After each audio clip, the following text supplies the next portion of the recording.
Kilo 150 গ্রাম, 1 KG 150 গ্রাম, 1 kilo 150-200 size. Raidighi Bangladesh নয়, টাটকা তাজা, একদম 1600 টাকা কিলো। 1600 টাকা।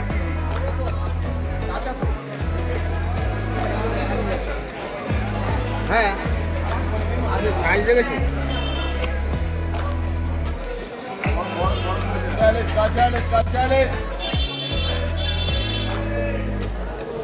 এক কিলো 150-200, 1 কিলো 150-200।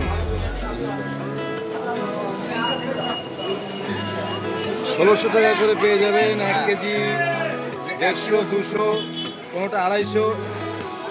এই দেখো, এইভাবে ধরতে হবে, তবে ভিডিওটা ভালো আছে।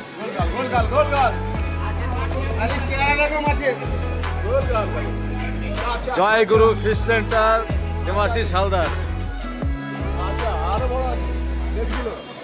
1.5 কিলো, এদিকে দেখুন 1.5 কিলো সাইজের ইলিশ, পদ্মার ইলিশ, একদম টাটকা তাজা। বন্ধুরা, ভালো ইলিশ খেতে চলে আসতে হবে দমদম ক্যান্টনমেন্ট, নতুন বাজার, জয়গুরু ফিশ সেন্টার। আসুন, ইলিশের পাশাপাশি অন্যান্য মাছও আপনারা পেয়ে যাবেন। এরকম 5 কেজি সাইজের কাতলা গোটা ও কেটে নিতে পারবেন। আর অনুষ্ঠান বাড়ির জন্য আপনারা অগ্রিম বুকিং করতে পারেন।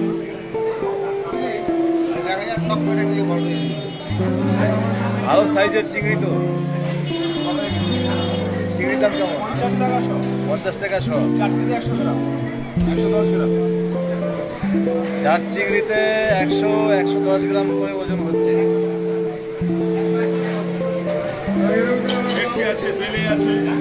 দেশি বেলে মাছ দেখুন, সাইজ দেখুন মাছের, এরকম 1 ফুট সাইজের দেশি বেলে মাছ পেয়ে যাবেন 500 টাকা কেজি।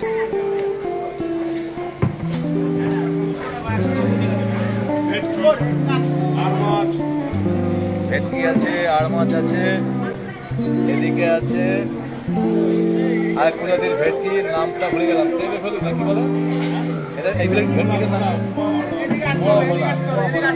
হ্যাঁ, আসছে আসছে, সব মাছ দেখাবো, সব দেখাবো, নদী থেকে সমুদ্র, খাল বিল সব চলে আসবে এখানে। গুড়চালি, এই দেখুন ইল ফিশ, যেটাকে বলি আমরা কুচে মাছ। কিলো সাইজ, ভয় পাবেন না যারা 500, 600, 700 এখনো খাননি, একবার খেলে দ্বিতীয়বার মনে করতে হবে, মনে করতে হবে যে একটা ভালো মাছ খেয়েছি, সুস্বাদু অনেক, হেভি উপকারী জিনিস। কত মাত্র ইল ফিশ? কত ইল ফিশ? 400 টাকা কিলো। 400 টাকা কিলো। আচ্ছা, আসুন আসুন, টাটকা তাজা বাংলাদেশ, একদম গোপাল ভাড় মাছ। দেখুন, পেট মোটা, চোখ লাল, দেখুন নড়ছে, চলছে চলছে। দমদম ক্যান্টনমেন্ট এসে গেছে।